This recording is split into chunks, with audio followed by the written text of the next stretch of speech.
Good evening, everyone. Welcome to another edition of the Gray Area here on the Black Man Unfiltered Network, simulcasting on the Sparta HQ Network. Mr. Bennett, joined by my partner, as always. This is Sparta! The Ghost of Sparta, aka Peter, aka Panayotis. Yasu, my brother, what's going on? See, I see you rearranged some things there. I'm seeing. Yeah, I rebuilt my whole desk today.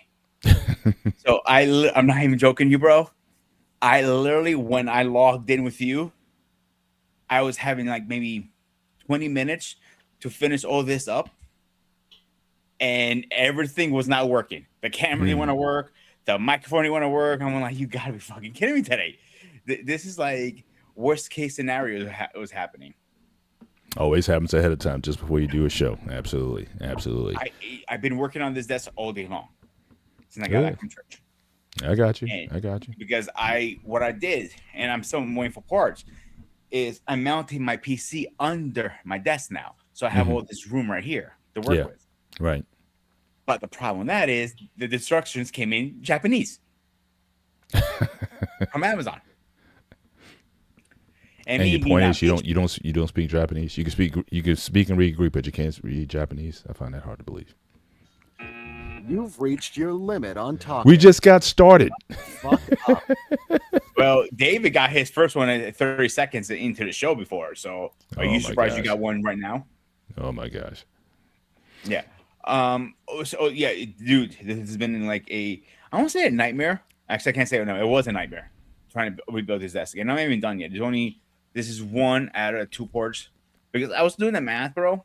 I already have this desk. And to cost me to convert a couple of things I want to change, like making this a standing desk, putting on stuff, it'd be cheaper for me just buy the parts separately than buying a new desk. The one I was looking into was Science Lab, I think it's or Secret Lab. Yeah. When it comes to branding, I mean, that's where they really get you. I mean, if you can get a lot of the parts to something, or if even something's known by something else, a lot of the price you pay has nothing to do with the value of the product. It's all about the brand, the label that you put on it. So yes, a lot of times it's better just to get the parts for yourself. That's why back in the day I used to build, towers, PCs and whatnot, because I'm going to spend, for Dell or Gateway, what they would charge for a system, and I can get it for like half the price, building it myself. So I used to. Really be into that back in the day. But so I want to thank the guys who came in tonight. So again, we got our guy Anton, certainly a loyal follower to the Black Man Unfiltered Network and to our shows. Salute to you being here. My man Eric is in the building. I appreciate you being here as well. And yeah, man, just make sure as you come in, again, hit the like button on both channels if you can, and also consider again dropping a Cash App, certainly to the Black Man Unfiltered Network. Also, we have our own individual Cash Apps. Certainly, we'd appreciate any love that you want to give to us. You can certainly drop it here to our individual Cash App. So we appreciate you guys being here tonight. Absolutely. But yeah, man, let's get into this a little bit. Let's get into this topic. So, is this another topic by Mrs. Casadino? I'm just saying, what was the so I want to kind of get your thoughts. Like, what was the motive, I guess, behind the topic? What direction you think she was trying to go in? I didn't get a chance to see her today because she was a little busy. Because they had a special guest speaker last night through the day because it was like once a year they bring a special guest speaker and they have a gathering and everybody. I couldn't make it, but two fun facts. Fact number one, I'm not sure about other religions, but I can only speak for me, us. Because Father Cosino had a time finally, after a month and a half, I think, to bless Apollo. So you can bring him inside the church, but at least it was outside. He comes outside with his trapatili and his hat. But he said, "Listen, I'm gonna bless you, dog, but I'm not wearing that hat. It's too cold. I'm gonna wear my little fufu." He had a little Russian hat he was wearing. Yeah. So pet blessing is a thing in the Orthodox Church. Yeah, it just don't bring. Wow. I just learned this myself. To be honest, this is something new that I did not know. I learned it literally a couple of days after Alexander passed away. And that was, I looked at him like, that's a thing? He goes, believe it, it is actually. The only thing, you cannot bring him in a church, he says. Like, I can bless him outside. You come to the church, outside the church, I could do it right outside. Like blessing the car, he goes. You can't bring the car in the church to bless it. Right. Yeah. Yeah, I Most know people, with some of my Asian Indian friends, I don't know about the dog thing, but it just reminded me of, I know there is a tradition in a lot of the Hindu um, mhm. temples and whatnot where any kind of blessings that you get materially, you could basically take to the temple to kind of receive a blessing on. So let's say if you just bought yourself like a new Mercedes or something like that, if you take it to the temple, you'll have one of the persons there. They'll do a blessing for a fee, of course, but certainly that is something that, and they may not call it that. I don't want to be too callous with it, but again, usually you go there, you always come with gifts, so to speak.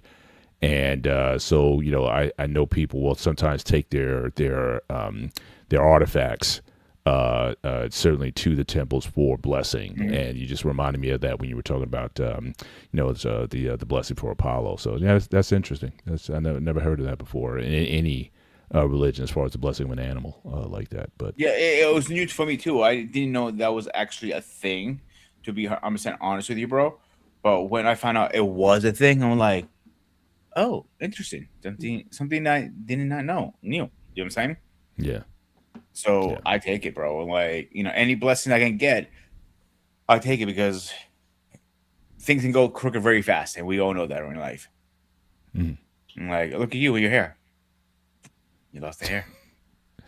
Yeah, I lost the hair, but I adopted I like the look, and it's certainly cheaper, than Oh, absolutely, because on Tuesday, no, Wednesday, I get after the fire at work, I find out our VP's coming to and coming in, and I was like, oh shit! Like first I got a fire in the kitchen, and now I definitely want to look presentable. Like I was way overdue for a haircut. I go, all right, something I get sacrificed, zip, and I just gave myself a quick haircut. mm, It's cheaper. mm, It only cost me 0.99. yeah. You don't think you look younger with it too? I think it just makes you look younger with What that shaved kind of. head? Yeah. It does. I think. That's why I've been doing the buzz cut lately. To be honest with you, Mm, yeah. Yeah. I think it I'm gives you a always gonna keep character. the beard. The beards are always gonna be on me. Like maybe I'm not gonna go as long as I did in the past, but at times I want to go back to long beard because it just makes me. Part of me Mm, says, "Man," you know what I'm saying? Like, hmm hell, Well, interesting. Shout out to our guy Craig from the UK. Is it me or is Peter gotten shorter? Ouch. So he's coming. He's coming in with guns blazing already. oh yeah, I got bigger guns than you, buddy. Here, I'm you barely came. hearing. I'm barely hearing the rat because I didn't hear the full audio of that. So you might want to work on that a little bit. It was kind of muffled a little bit when I was playing Really? when you were playing it. But in any event, but yeah, man, let's get into this a little bit. So I guess I want to hear from your side here because, like I said, I wasn't sure what context we were taking this in, and shout out to BMU for the slide deck showing, I guess, me, and I guess that's a representation of my wife, and you have the two ladies on each arm. So I I'll guess take it. the topic tonight is again the religious tradition versus secular life. Want to kind of get into what do you think that means in terms of what does secular mean to you, and when you talk about religious tradition, what does that mean to you? Because I may have some different views on that Mhm. that I've certainly adopted in recent years, where like a lot of times I don't kind of look at things in the same sort of black and white perspective that I did before. But I want to get your perspective on, and again, thank you to Mrs. Casadino for bringing up the topic. But what were your thoughts when the subject was first dropped to you? What were your initial thoughts about it? I was thinking back really. Oh, when she was dropping all these gems at me, I was getting a little dropped a little bit. To be honest with you guys, um, You were getting a this what? isn't. I was surprised. She was like, Hmm. when she grabbed my phone, she just started throwing all this content at me. Like I was surprised, how involved she got. But I'm not in the same time because a little bit of her backstory is her father was a priest Hmm. in Allentown. He's retired now. But he still volunteers here and there, help out with the Greek community. Right. And I don't know if this is a calling or that's how she grew up, but she gravitated to Father Costantino, who was becoming a priest. Hmm. I find that very fascinating. Mm. So the question is to all of us right now: is it tradition or is it a lifestyle now? Can you agree on that with me so far? Again, I need a little more context. Break that down for me, some. So okay, so for her, she grew up on it. So that could Mm-hmm. be tradition for, you know, a wife marries a priest. You know, her daughter, if she was a daughter's priest, she ended up marrying a priest. Mm-hmm. She the tradition, you know, one goes, you know, kind of like the kings, for example, right? You know, a king always marries a, you know, usually another person in the royal family, another royal family. Back in the day, I'm talking about now, not Mm-hmm. Yeah. current time. Yeah. That was a tradition back in the day. Right. Now it's different. But her to live this certain way of life, you know, going to church every Sunday, doing the we call it fasting, but it's really a vegan fast. Meaning you eat your normal meals, but you just become a vegan.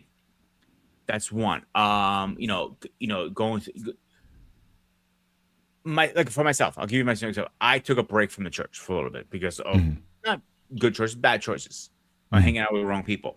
Mm-hmm.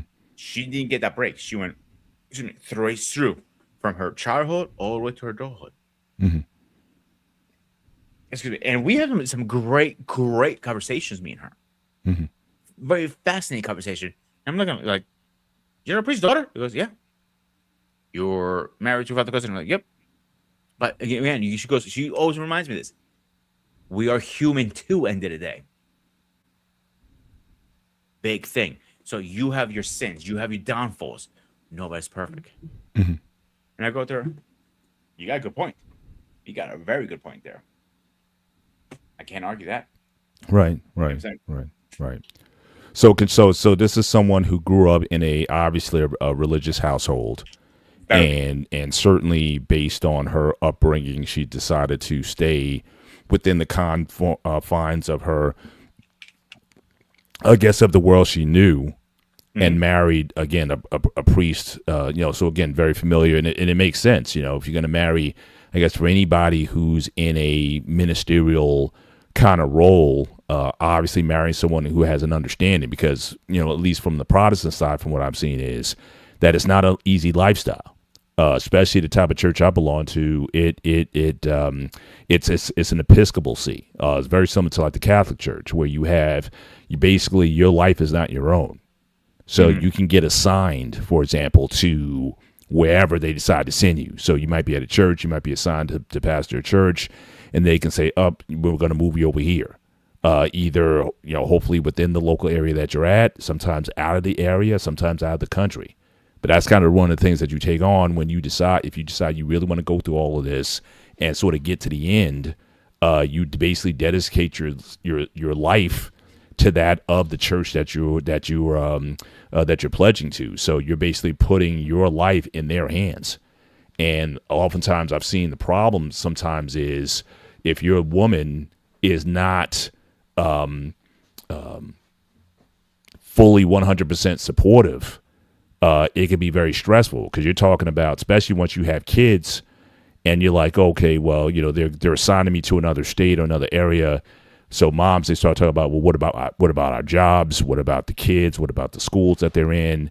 So it's almost like you become like an army brat or a military brat, but in a religious context. And I've seen couples kind of move from place to place like that, depending on, you know, you might be in a place for a few years.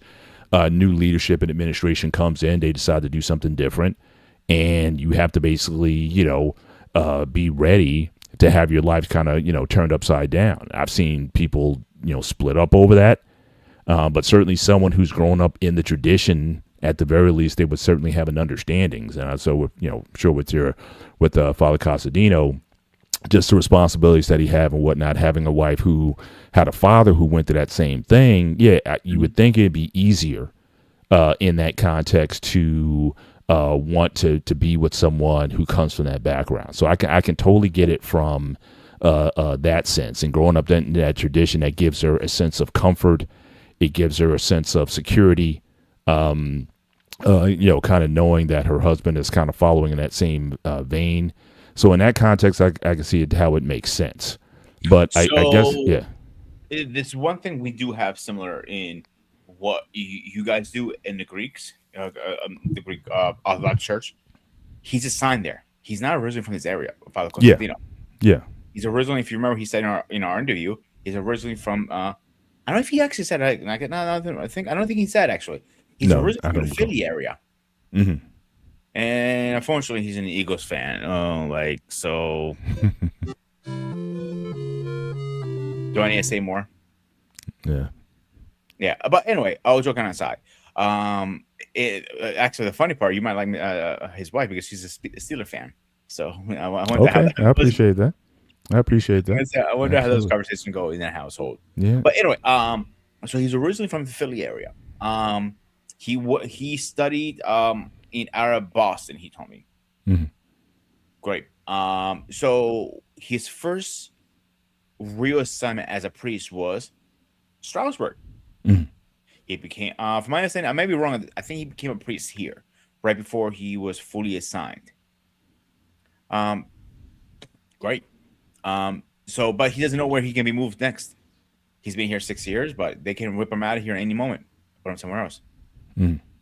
and that is a risk, I guess you want to call it. I wouldn't want to live like that, to be honest with you. I understand that you sign up for it, like the military, for example. Exactly. Yeah. It's a life dedication, and that's Yeah. why.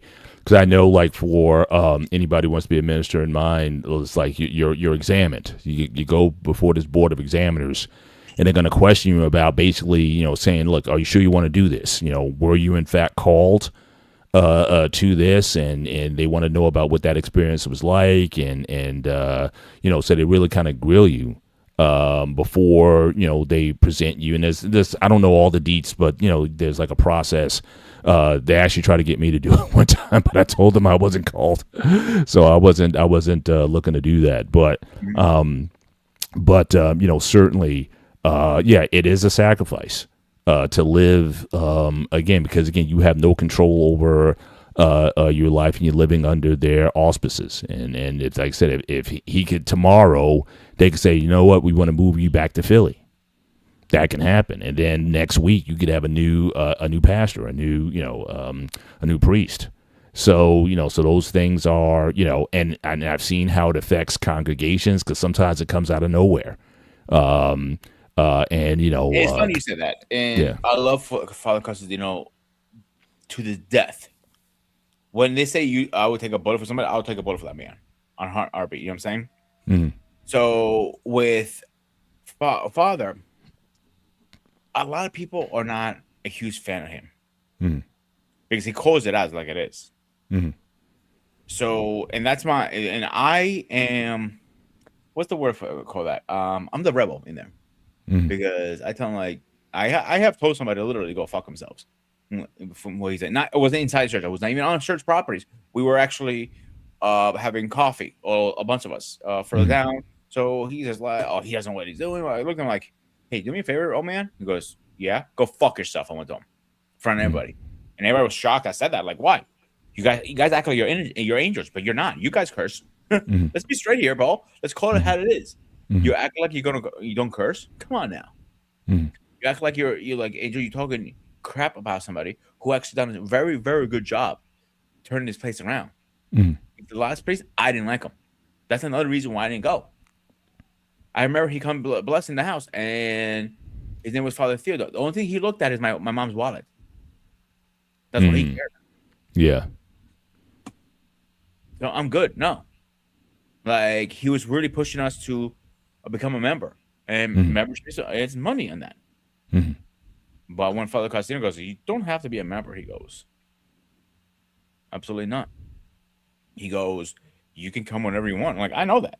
Like he was Mhm. pushing that.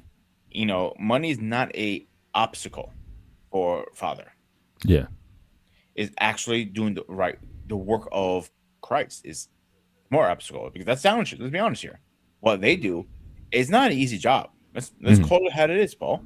Yeah. Like me personally, I could never do that job. I know that. Yeah. And Father had hinted, and I'm like, yeah, you've been changing your ways. Maybe you should think I changed a career. I know, I'm good. I'm good. I am good.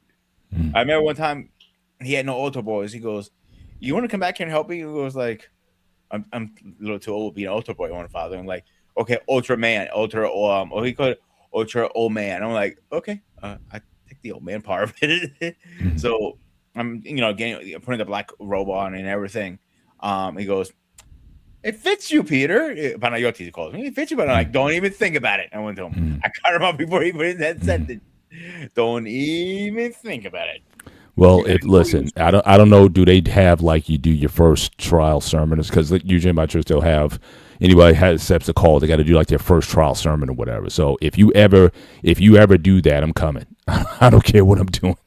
And when you see you up in the pulpit, I'm coming to that, and we're filming it live too. So I would definitely look forward to that. Imagine calling me Father Panayoti. Hey, I'd pay money to see that. I would definitely that would be certainly something to see. Want to acknowledge I got Anton with the $10 super chat. It says I have a cousin in my family that is a priest. Cool. He presided over a few weddings, baptism, and a few funerals. He took sacrament of holy orders over 35 years ago. Salute to him for doing that. I guess the way I'm looking at it, and like I said, where I've really kind of come to terms over the last few years, is that I find myself, so again, just based on the title, right? Religious tradition versus secular life. I'm starting to see in certain areas like there's a graying for me. Like I've become a lot less religious over the years. There's certain things I just don't participate. Like I don't do Lent, right? I rarely fast. And I mean, it's like if I fast, it's because like there's something urgent that I'm needing focus and I'm needing direction on, and I'm willing to kind of like go into a certain mindset for a period of time. Like I'm basically seeking God in a particular way. But again, even when it comes to certain holidays or just traditions or whatever, dress, like, some people, if you grew up in church or whatnot, it was like, okay, you had your Sunday suit, or you always wore a suit to church. I've stopped doing that years ago. Wearing a suit. I dress nice. I dress respectful. I dress clean. I don't come in shabby like that. But just a lot of things that are tied to tradition. It's like I no longer sign up for anymore, because the more I read and the more I study, it's like a lot of these sort of traditions really don't have a lot of value, at least for me. Now, I know for some people, I think having a religious tradition or whatever, it gives you structure, it gives you direction, it gives you focus, and certainly it gives you something to, like I said, it gives you purpose to kind of have that kind of lifestyle. And I don't want to take away from people who have a religious type of lifestyle, especially if they come from like a bad, background, if they were like, very violent or lustful or, just out in the world, just doing whatever they wanted. And now they've adopted this new kind of structured life for themselves. I'm not going to knock it, especially because in some instances, it could very well have saved their life from where they were going. And I know for me, when I became more serious about my faith, I was in an auto accident that nearly took me out. And so, that was the wake up call that I needed, sort of to start thinking about some things. And like anything else, it's like when you first get into it, you're very religious, not wanting to make a mistake, wanting to be so rigid with how you're doing. But then at the end of the day, when you start thinking about what is really, and again, I know typically on this show, we don't talk about religion a lot. So again, if this, just because of the title of the show, if we go into a little bit more than we normally do, that's not really what we do. We tend to stay away from religion, and we also tend to stay away from politics. But if it comes up, we try to have a respectful dialogue and conversation about it. But for me, it's like a lot of the religion, it feels almost like training wheels to an extent. But if you have a certain sense of self-control or discipline, you don't need religion in your life. It's not gonna really help you in terms of, from my point of view, what is God wanting from us? In fact, we that was actually in the sermon today, is to do justly, love mercy, and walk humbly with your God. Does it then matter what you wear, or if I wear a cross or not, or if I, like I said, just take on certain traditions in a particular denomination or not? I find myself stripped away. So my faith has gotten very simplified over the years. And there's just a lot of traditions that even the church does. I just respectfully, if they need me to help, as far as to conduct it, I will. Recently, I know that the church, they started giving ashes, just like I know that the Catholics. So we talk about like Ash Wednesday. I know a lot of Protestant churches are doing that now. But then I was asking myself why. So I just, like I said, just certain things or certain levels of religiosity that I don't participate in anymore. And likewise on the secular end. Now, again, if you're going to define secular is basically a way of conduct of having life that does not have any focus or emphasis on God. I don't know if that's necessarily bad either if, and this is the big caveat here, if what you're doing is not in opposition to God. I know a lot of agnostics and atheists that are very moral people. A lot more than even some who would even claim a faith. And so, I'm not so, oh, well, that's secular over there, stay away from them or whatever, and stay with the religious people over there. Some of the worst people I know are very religious. And I grew up around a lot of people who were very religious, but were nasty individuals. And I'm like, if that's what your religion, or if the practice of your religion, if that's what is giving you, or that's forming how you act, and I don't want any part of it. And that was one of the reasons also why I wasn't, didn't go to church or belong to a church or any kind of faith at all until I was 24, because I saw a lot of those religious people, and I just didn't like them. So my thing is, yes, I understand what, again, having structure. And that's, I think, oftentimes what I think religion or religious traditions give you. They give you structure. So every year you have a church calendar, and there's certain things that you do.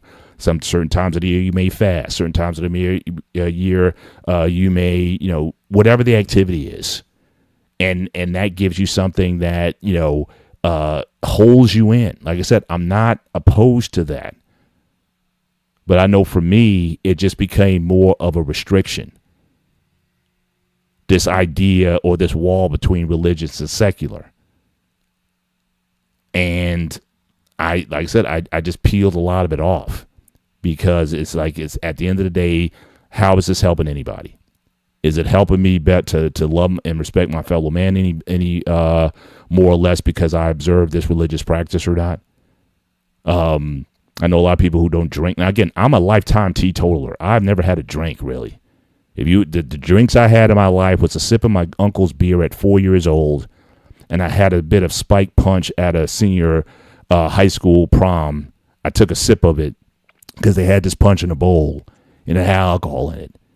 That was it. Like, I've never had a drink or never desired to say, I'm going to fix this. I'm going to get you in a non-alcoholic beer.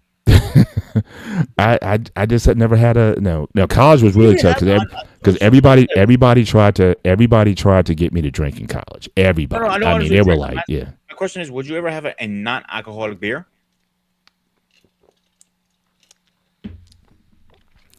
I don't see an issue with it, but I don't know if I would have a desire to. It's something that's like obviously. But see, the thing is, probably not. But see, the thing is, I'm not opposed to people drinking. Like, there's no sin in having a drink. Yeah, I totally get it. But one thing I think you may have an issue with, because you're a tea guy, like you said, in Orthodox communion, they use real wine. Mm-hmm. Remember, the wine represents blood. And correct. Yeah. don't know if you would had an issue with And that. I would say this. I would say this. Now, if and this is probably where the tradition comes into play, because had I grown up in an Orthodox tradition, then I probably wouldn't see as much of an issue with it. But see, my thing with the drinking doesn't even have to do with the church. It has to do with my father. Oh, it's totally understandable. Because my father, again, was a heavy drinker. And I just developed a distaste for drinking. And even when I was in college and just seeing how people just operated when they were drinking. I went to all these college parties back in college, all these college parties at the frat houses and whatnot, and just kind of seeing how everybody was just acting and moving and whatnot. And I'm like, nah, this isn't for me. If anything, all they did was confirm the choices that I made before I even went to college, and seeing all the people. I had a roommate who freshman year, he came back, threw up in our dorm room. Ew. The stench was in our room for weeks. And I'm like, this is having a good time. So I never put myself in that position. But that's a personal conviction that I have. But I can never tell someone, oh, you shouldn't be drinking. That's against the Bible. That's against God. No, it's not. Jesus' first miracle was turning water into wine. So again, I'm not opposed to drinking. But I do have my own personal convictions that it's like, no, it's just something I would just rather not participate in. I've been at certain things. My wedding, they had alcohol, and they did a toast. And we did the toast with the champagne, but I didn't drink it. I lifted up my glass. We did the tipping of the glasses. I didn't consume. But it's not like I was looking down my nose at everybody saying, "Oh, I can't believe all these people are drinking wine. How dare they at my wedding?" Like that wasn't something that was there. So like I said, I'm not, I think any person, should have the right to whatever respectful or whatever, way you choose to live your life. I try to respect that as much as possible. Like I've gone to bars with people where everyone's ordering a drink. I say, look, I'll have a Coke Zero. And I'm good with that. And in fact, it's even better because, like I said, let's say if one of the guys does get a little tipsy, whatever, fine. I don't mind being the designated driver to get everybody home. So I'm not, but I find it interesting though, even in the bar situation, I can go to a bar and not drink at all, but people will judge me because I went into a bar. Like I know some very religious people that says you shouldn't even be near a bar. And I'm like, why? I'm not drinking. But you're saying even just to go in there, it's something.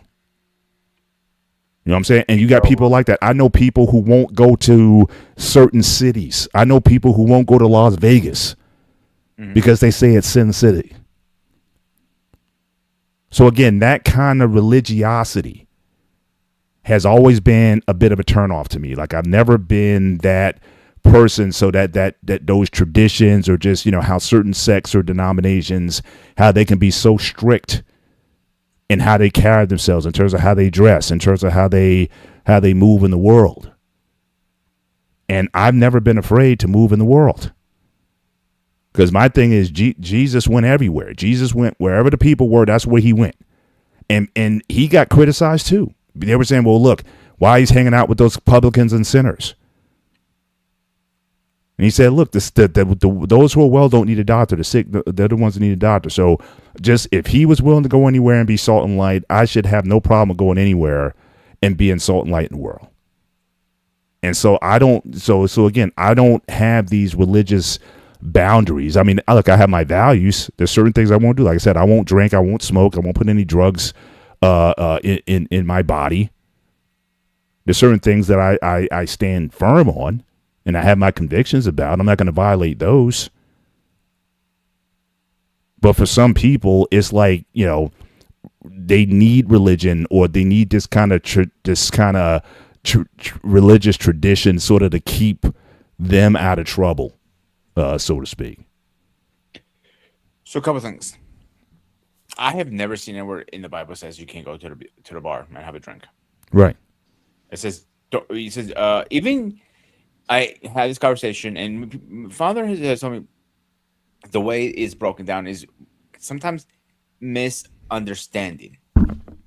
I told him, what do you mean by that? Like, it says you shouldn't get drunk. When it comes to drunk, is when you get violent. They're talking about, because a lot of people usually get violent when they're drinking. Fights. That's why there's so many bar fights. If you're just hanging out with friends and you have one too many, for example, he's not really a sin, as long as you're not causing harm to anybody or to yourself. Right. Well, I guess sometimes but I guess sometimes with that's the gray area, because you're saying not to. But again, what if you get into your car? You could be perfectly fine, nothing's wrong. For any reason, you get stopped by the cops. Mm-hmm. You could be 0.001 over the limit. Okay, and you could be declared legally drunk in that particular situation. So I agree. It's not about violence and things that makes sense, but even for people, yeah. Hear me out for a second before you say anything. Hear me out. You're gonna respect the shit out of me now more than you did before when you hear this. I have my drinks every so often. I walk to the bar because it's down the street from my house. Mm-hmm. But let's say, for argument's sake, when I lived in a different area, the bars weren't closed. They were about 30 minutes from my house. I didn't go to the bars and drive. My rule, 1 beer. That's it. Nothing more. And that's on a rare occasion. And I don't like doing that either. I prefer 0 drink. I've been at bars. People are buying drinks. Friend's birthday party. Like, dude, what's your drink? I'm cool with Coke. Like, seriously, you're not drinking, bro? Like, no. Why? I'm driving. Right. Ever since what happened to Master Ray scarred me. Not gonna lie to you, boy. It scarred the shit out of me. He was driving home sober. He didn't do nothing. Drunk driver was in a wrong lane, hit him head on. Killed my instructor. He was clear dead on scene. So I know the chat's gonna blow the fuck up right now. I remember a few years back. Remember they were saying they will to put breathalyzers in everybody's car, doesn't matter you drinking or not. Remember? Yeah. I was for it. Oh, you can't take my second round. I don't give a fuck about your fucking second, third, or the 20th minute right. If it saves 100 people with that breathalyzer, do it. I don't care. And it makes me laugh a little bit too. People should do this shit because think about it, Paul. How many places, where you go, you can have Uber in literally in minutes. I mean, how long? Oh, 10, 15 minutes tops. I mean, it's not. That's my point. You don't need to drive anymore. And people keep doing that. Right. And when I go to the bars and I help my buddy DJ, I don't DJ. I help him pack up. You know what I'm saying? I just go there for support. The one thing I know, it happens every fucking time. Between 5 to 10 cars are pulled over for DWI. And I was joking with a cop one day. I'm like, I had one too many. I was walking home. They're pulling their investigation and go, officer, excuse me, I don't want to interrupt your intervention. I'm going home. I'm walking. I'm not driving. I was fucking with him too. He goes, how much you had to drink? Nah, I had more than I should be, and I should not be driving. He goes, you're walking home? I'm like, yep. Then he asked me where I was living. He says, he makes sure I cross the street fine, because that's what he was nervous about. He goes, you don't really act like you're drunk. I'm like, yeah, I have a few many. I'm not drunk, but I'm not comfortable to drive. That's what I said to you. He goes, I respect that. You were fucking with me, right? Like, yeah, of course you were. But that's my point. I wasn't driving. I've been in a car, drunk as shit, in the back. But I think the breathalyzers are a must in the cars. Yeah. One time I did get pulled over years ago. They were asking me how much I had to drink. I had a beer. Cop looked at me and goes, you're full of shit. I'm like, no, I'm not. Breathalyze me right now. He goes, you seriously? Well, yeah, breathalyze me. Comes out. Goes, blow, blow, blow, blow, blow. I try this again. It didn't read right. Blow, blow, blow, blow. Looks at his partner like, dude, he's being honest. He goes, okay. Why are you here? Because I was in an area I was at game land. What was I doing there? I was having car issues, so I pulled over there. Mm-hmm. And you're not supposed to be on game commission area after dark because it's dangerous, to say. And next month I was waiting for a tow truck. The tow truck came, jumped in the tow truck, and we left. You don't even have a drink to have a good time. Right. That's always been my thing. Or as like I said, for a lot of these people having a good time, they can't even remember the good time because they wake up the next day. It's like, what happened last night? Yeah. You know what I mean? So we got another super chat, a $50 super chat. Again, Anton, your wife's going to, she's going to delete you. So you keep doing this, but we appreciate you anyway.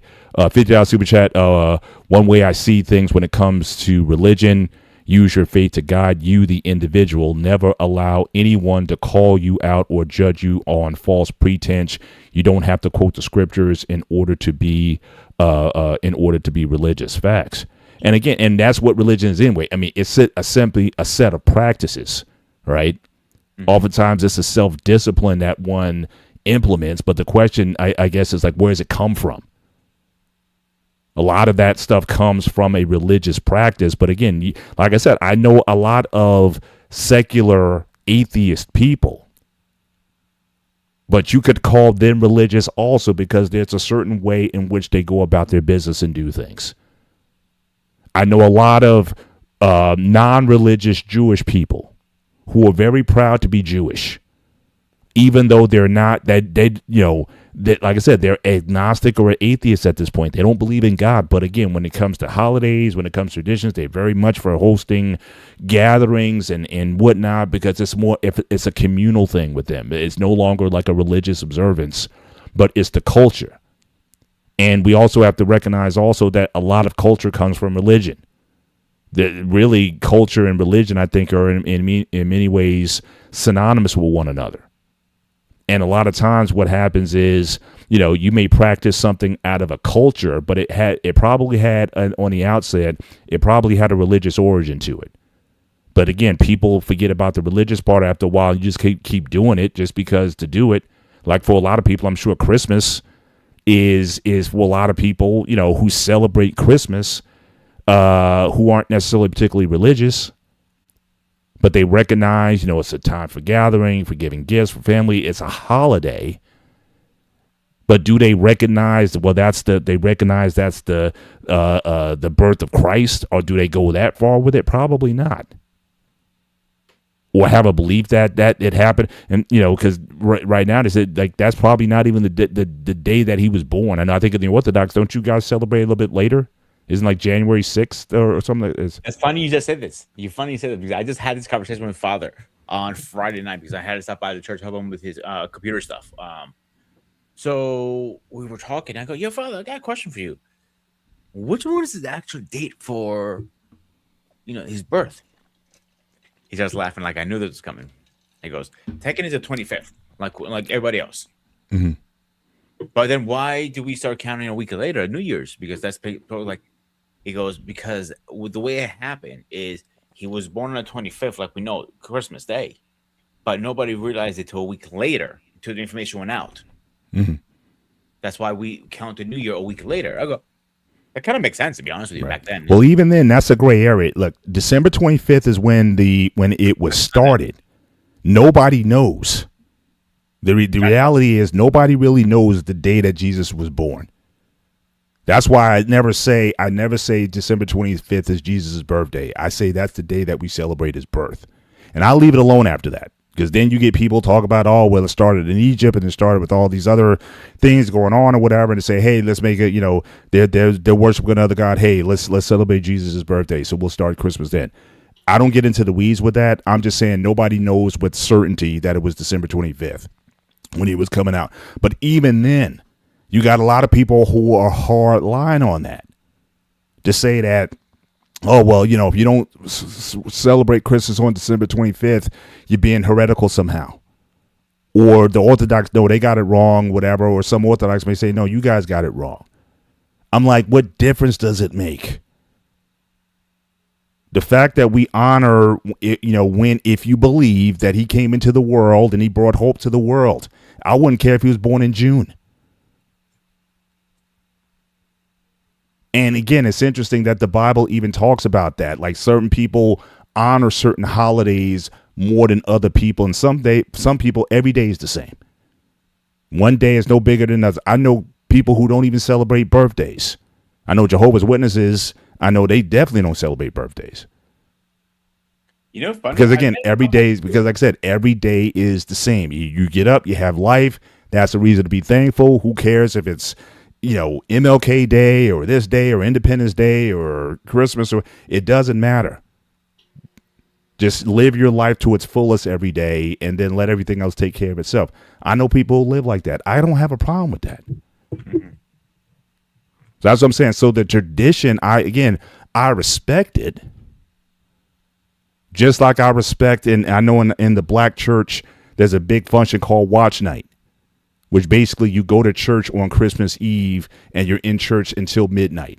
Now, again, there is a historical tradition to that because, again, on December 31st, 1865, or January 1st, 1865 is when the Emancipation Proclamation came in. And people found themselves in church on that day. And it became a tradition ever since then. And again, I appreciate it. I appreciate the history of that. But now people look at, hey, you're going to watch night service. No, I'm going out somewhere else. Actually, I might be going out. Me and my wife go out to a club. They look at you funny. It's like, I can't believe you're choosing to go out to a club versus being there and watch night service. What's the matter with you? I chose not to go this year because I'd rather go with my wife but you're being secular at that point. Even though there's nothing in the Bible saying that I got to celebrate watch night or any other holiday or tradition. But people will look at you just like Anton was saying earlier because you choose to do something outside of the church walls or the church borders, that you're being secular. And I've seen that quite a bit over the years. And the more religious the group is, again, basically to me, it's about control. They want control over every aspect of your life. And they don't trust that you can go in and be able to rightly discern truth from error, or that you can go into a situation. Like I said, I can go to Vegas. Like we've gone to Vegas several times. I don't gamble. I mean, not seriously. I mean, I may take $5 and I'll stretch that $5 as long as it is. But it's not like, oh, there's gambling over there, and so I shouldn't do that because it's gambling. I'm not even there for the gambling. But like I said, I know people who will not go to Las Vegas because they have gambling there. Well, in case you didn't figure it out, there's gambling online. Gambling's everywhere in the country now. So you're going to leave the country? You have gambling literally in Jersey where you That's live. what I'm saying. So again, it's the logic. Again, a lot of this traditional stuff, it's limiting. And again, I get the fact that some people need limiting. It's the same thing as like if you have an eating problem, right? You can't just decide to go into a buffet and say, well, I'm just going to take just a little bit of this and a little bit of that. It might be better off that you stay out of that buffet because you can't control yourself. It has nothing to do with the buffet. It has everything to do with you not having any kind of self-control. Like you said earlier, you can go into a bar and have one beer and be fine. Some people, they can't go within 5 blocks of a bar because they know what's going to happen if they get near there. Bro, I know people, literally people, they have to drink at least every night. And most of them are Spanish people like that. Like, they're sick as a dog. And I'm like, dude, you're sick. Oh, this helps me. No, it doesn't. Like, I know a lot of Europeans say take a shot of ouzo or vodka helps you opens you up a little bit. I can see why they think that because of the it burns. I can see that, but it doesn't. It's not gonna help you like get better. It's not medicine. The best way is medicine. Drinking it like people use church saying, and this is where it annoys me a little bit. They have no discipline. Yeah. you telling me church is going to learn to teach you discipline? You got to teach yourself that. Church is not going to teach you discipline. Well, it can. I think I think it just depends on again. Are you like I said, you can sign up for personal training. They can kind of show you what to do, but what are you going to be doing when the trainer's not around? I agree with your point. It's a lack of discipline. But I also admit, I think some people need that surround them. I've known guys who they have a pastor, they have a counselor, they have guys who call and check in on them every 5 hours or whatever. Because again, these guys were, back in the day, again, they were very reckless. And they put this wall of accountability around them so that they don't fall off. But you can still tell they're weak people. I met a guy, I went to this Christian conference one time, and the guy, he was actually on stage. And he was talking, and I actually met him afterwards. But the thing that got me most, what was troubling, I looked at him, I looked in his eyes. He didn't even want to look at me. I'm kind of saying, hey, I appreciate what you said. I appreciate your testimony. I appreciate all that. But he was so unstable. It's if he was out of his accountability partners for a day, people would be well, where he is. And I'm how are you free? You're almost like a caged animal that needs supervision. Young guy, look good, tall, but he was a mess. But everybody was putting him up there on these stages and talking or whatever, but I'm I don't see a free individual here. I see a very fragile mind who at any time can go off the rails. And so I, like I said, so again, religious tradition can be of some value. I'm just saying in my life, it's become less valuable. I don't need to be around the church 24/7 all the time. I don't want to be. I don't even want to talk church 24/7. I know some people, they only want to talk about the Bible and they want to talk about God, and that's all they want to focus on and talk about. They don't want to talk about anything else. Like I told you guys with the fandom stuff, I can talk about any subject for about an hour. I'm a fan. I'm not a fanatic. But you have some religious fanatics.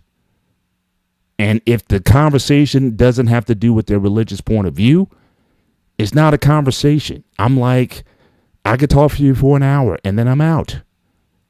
I'd rather talk about the ball game. I'd rather talk about the movie. I'd rather talk about the music or the whatever it is. But I don't need to be in that environment. And some people will call me secular, or some people will call me that I'm lukewarm because I'm kind of in and out, but I don't care anymore. Because that religiosity doesn't define who I am. Like I said, I have values, and those values are very based on my faith. But as far as the religion, again, I stepped away from so much over the last few years. I took a lot of stuff off because it was only for it was for show. Certain titles, I don't even give myself a title anymore, because they have like stewards and trustees and all that kind of stuff. I'm I don't even want that anymore. Because there's all these expectations that come with that I didn't want.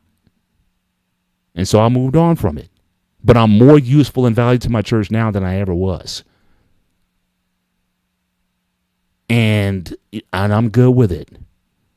And I'm telling other people also. It's look, don't get so locked into something or to some traditions or what have you that it becomes a bind to you. And be able to learn from all other aspects of the world, whether it be secular or religious. There's a lot to be learned in a lot of different places. There's nothing wrong with that. We got a couple more super chats from Anton. Appreciate you again. $5 super chat. The reason why I enjoy driving Uber to make sure that anyone who's had drinks, they can get them safely. Respect for you for doing that. Here we have this one, INC Intelligent Neanderthal 2557. You had to come over to show a name, bro. But honestly, it's the best policy. Many people can be honest and tell the truth. Most people hide things and don't share what's on their mind. We got from Eric here. Again, some people blur the lines between being ethical and being elitist. Then we got another one here. Yeah, Jehovah's Witnesses don't celebrate because, again, it's oftentimes it's believed to be associated with idolatry. Now, again, it's just in what it said, associated with. We're not even saying that's idolatrous. But because of that, this is, oh, no, we don't do those things. Like I said earlier, bro, I dated a witness years ago, and she celebrated birthdays and Christmas. Oh, really? Both. Yeah. Well, she probably. I guess she had her feet outside the door. Also, I know that's Jehovah's Witness doctrine, but like anything else, and you may not. Yeah. Technically, now I go back to, what they call them, field service or anything like that, because she's a divorcee, and that's a sin in their eyes completely. Right. Yeah, there's going to be a lot of things she's probably excluded from, because of some of the choices that she made, but also some of the beliefs that she might not be diabolical. But I think that happens with every religion, though, right? Mm-hmm. You don't follow, I'm sure, everything Orthodox all the time. Absolutely not. You know me by now. The church that I belong to, I don't follow the book of discipline to the letter either. And I'm sure you can pick any religion in the world. As far as those who the true adherents that follow everything, every tenet of the faith that they practice, probably not. But then there's people who, again, I hate to use the certain word pick and choose, but the idea here is this a religious practice that is required of the religion itself, or is it just something that people thought was a good idea and they made it up over time and we just decided to follow it? And I think a lot of times that's what happened. Traditions by human beings get set up within the religion itself. It might have been a good idea at one point in time, but then it becomes so much a part of the religion you think it is the religion itself. And that's oftentimes a problem. And it's interesting, and this is one of the reasons I actually like working with young people, with teenagers and up. Because a lot of the questions I would get is, well, why do we have this tradition? And a lot of times I'll say because someone made it up and decided to put it in. Did Jesus say to do it? No. But why do we do it? Well, they just thought it was a good idea. Like, I'm honest with them about that. I don't say, well, we're the church and you have to follow these traditions. No, know what is required of you as far as, what Christ requires of you. But then know that man made everything else. And then if they made everything else, then you have to make some decisions in terms of what you want to follow or not. Got another $10 super chat from Anton. January 1st is very important to the Haitian culture. Yes, 1804, Haiti gained its independence from France. We're not only were we the first black republic, we're the first country to abolish slavery. Salute. And again, Black Man, again, he appreciates certainly the super chats that you always give to the channel. Really appreciate it. And what does he do after that? He gives another $5 super chat. Said 12-step programs take a secular approach towards recovery. Those in the programs all have a connection to a higher power. What I was going to say earlier, I want to get my point out across before I forget. I cannot stand when people use religion, their beliefs, as a weapon. Because they know this shit on me. Oh, if you do this, you're going to hell. No, you cannot judge what I do. I'm going to go to hell or not. Only he can. Mm-hmm. You might not recommend it. You might say, hey, Pete, I don't think you should drink. I'm still going to drink. I'm still going to do what I want to do. Mm-hmm. End of the day, I have faced judgment. Mm-hmm. My decisions. But when you're neutralizing a religion against somebody, that's not right, bro. Yeah. Well, like I said, it's control.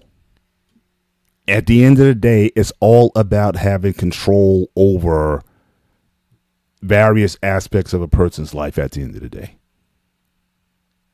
And so, like I said, and I admit, I think some people need that kind of, again, just like with the what Anton was saying earlier, the 12-step programs. Again, some people need that kind of accountability. If you could stop drinking on your own, you would.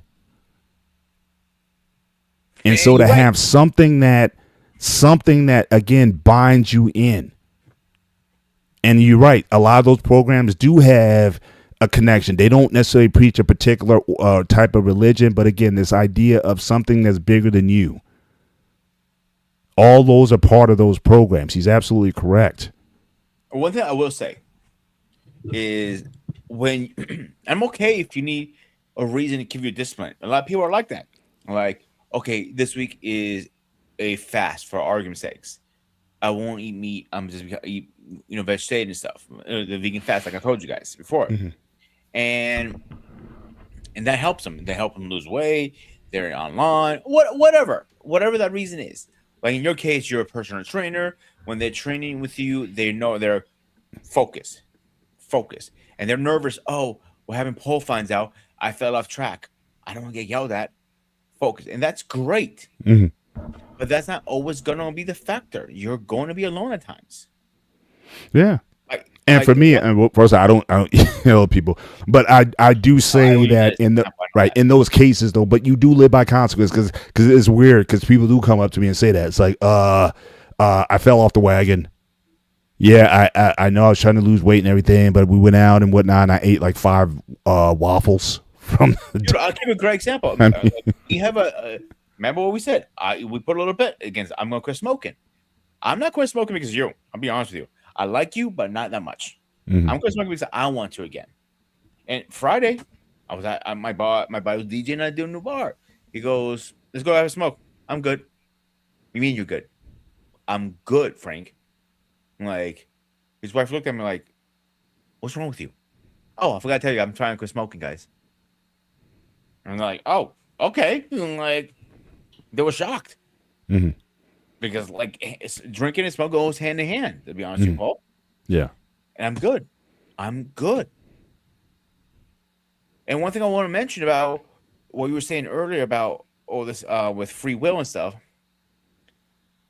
I can't speak for anybody else. I can only speak what I know. I want to make that clear to whoever's watching. When I'll give you an example where I'm going with this. When I was talking to Father Costantino when Alexander passed away, and towards the end of the conversation, I told him I'm going to get a tattoo of Alexander, memorial piece. He looked at me. He goes, "Peter, I got to do my priest duty." Not exact words, but I recommend you not to do it. But remember, in the Orthodox religion, you have free will to do whatever you want. That's one thing I do like about Orthodoxy the most. And when people ask me, and they're not religious, and they want to get religious, they don't know where to start, and I bring them in. They go to me. But one thing I tell them straight up, you can do whatever you want. You have free will. There's not like, I'm going to use Catholic, for example. Again, no offense to any Catholics out there. Like, you have to do X, Y, and Z. There's no rule. It doesn't say you have to fast every week. It doesn't say in the book you have to fast once a year. It doesn't tell you have to or don't. It doesn't tell you have to go to church every week either. You have the free will to do what you fucking want. I have that fucking, you like that, right? Yeah. But you can do whatever you want. Right. That's free will.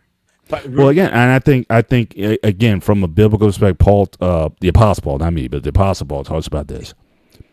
No relationship, right? No, not that I'm aware. But he talks about, and I these days I kind of like this word more. I think you've heard me use it a few times on different shows on your network. He talks about like everything. I'm free to do anything, but not everything is useful or beneficial. And I would rather have the conversation with you rather than a bunch of do's and don'ts. I'm going to ask you the question, how's it working for you? Like we had the show a couple weeks ago talking about, marital duties and things like that and roles or whatnot. And I was saying, I don't care what you guys do. If you guys want to flip the roles in the house, I don't care. I'm just going to ask the question, how's it working?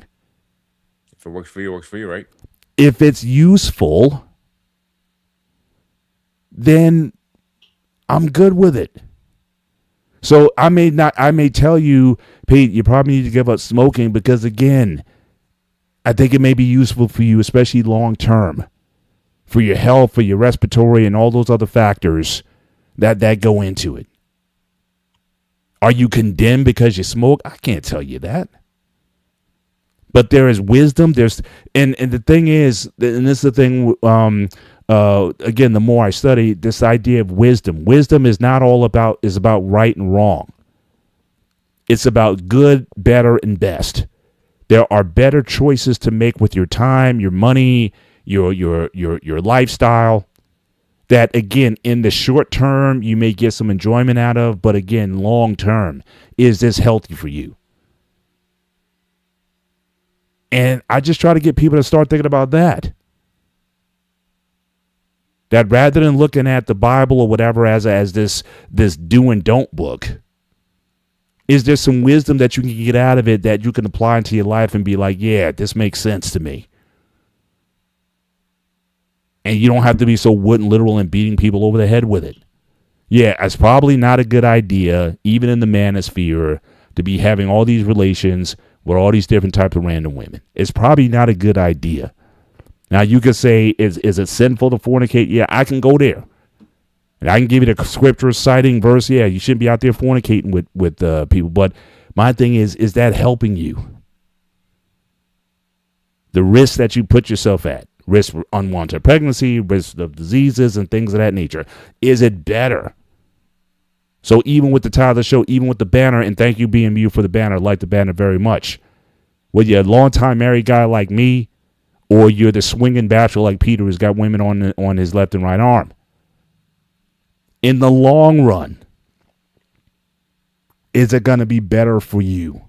Now, again, and you might be one of those G's. Look, I've known people who live to 95 years old, smoke 4 or 5 packs of cigarettes a day.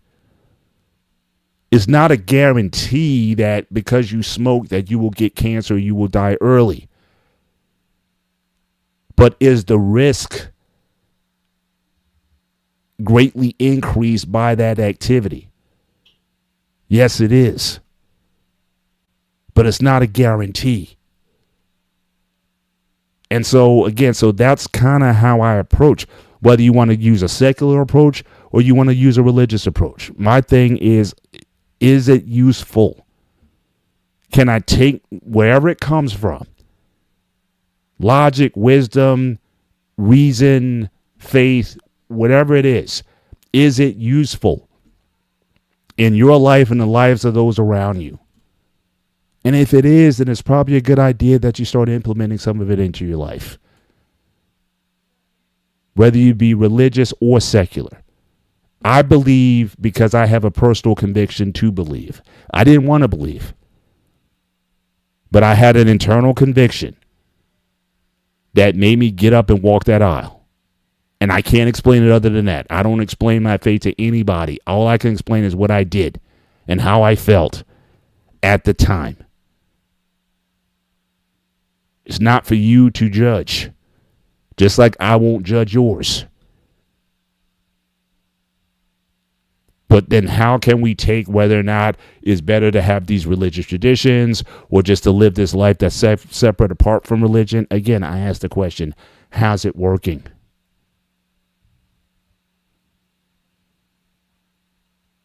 And as long as you can do that, I'm good with it. Now, I guess for me, says the only thing I don't do often is go to confession. Appreciate that.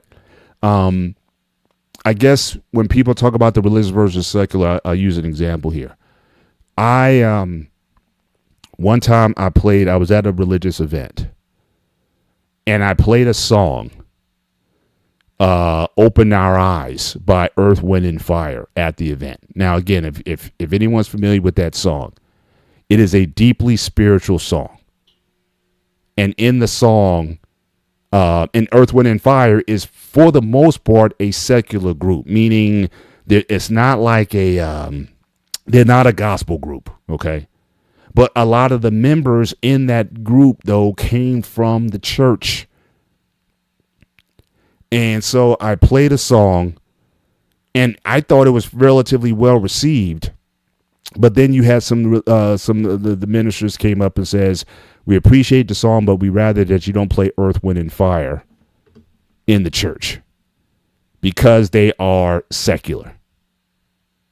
Now, what they didn't know is that Open Our Eyes is actually a gospel song that was covered by Earth, Wind, and Fire.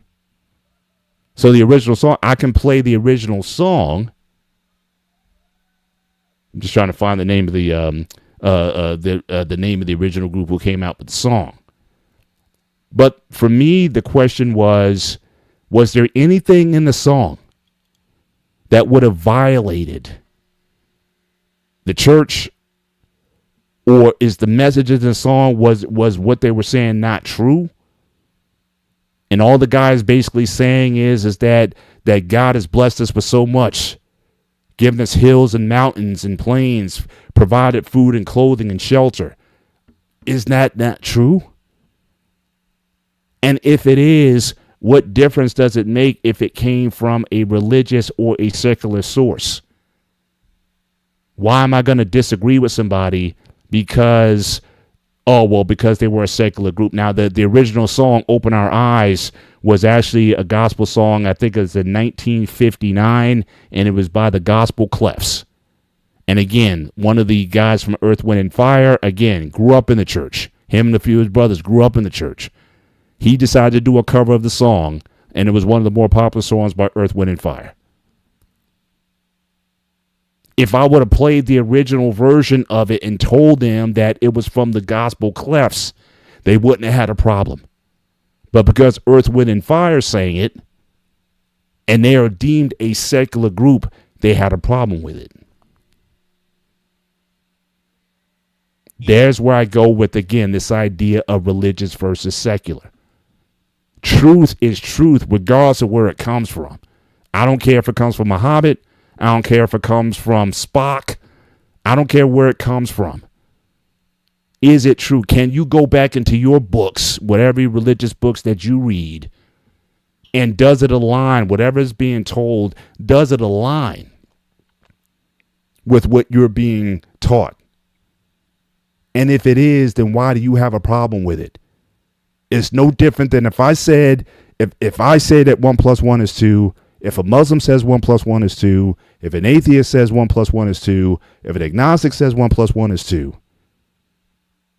I don't care what your faith is, it's still true. But you got some people, well, because it came from them, don't listen to it. Rather than ask the question, is it true? Now, if it's not true, then you can certainly bring that up and bring to bear why isn't it true and why you should embrace it or whatever. Now you can have this conversation.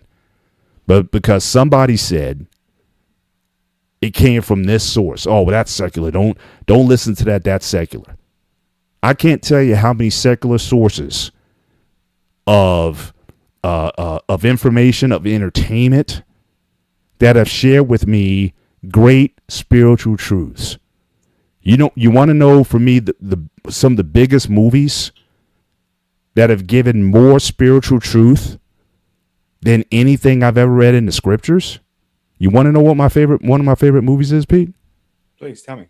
Scarface. 1983. Tony Montana. Say hello to my little friend.